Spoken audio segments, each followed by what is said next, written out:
এইবাৰে matric পৰীক্ষা ইতিহাস হ'ব নেকি?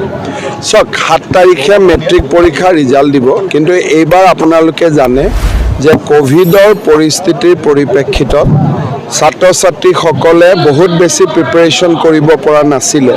গতিকে মই ভাবোঁ যে ৰিজাল্টটো অন্তত এনেকুৱা হওক, ভগৱানৰ ওচৰত কামনা কৰিম যাতে আমাৰ ল'ৰা ছোৱালীখিনিৰ আগৰ তুলনাত ৰিজাল্টটো যাতে বেয়া নহয়। কাৰণ এইবাৰ বহুত প্ৰত্যাহ্বানৰ মাজেৰে মেট্ৰিক হায়াৰ ছেকেণ্ডেৰী হৈছিলে। মেট্ৰিক পৰীক্ষাটো মানে এইবাৰে শেষ হ'ব নি? ইতিহাস হৈ যাব? নহয়, মেট্ৰিক পৰীক্ষাটো নতুন শিক্ষাবৰ্ষত মেট্ৰিক পৰীক্ষাৰ সেই গুৰুত্বটো নাথাকিব, ক্লাছ 12তহে গুৰুত্ব থাকিব।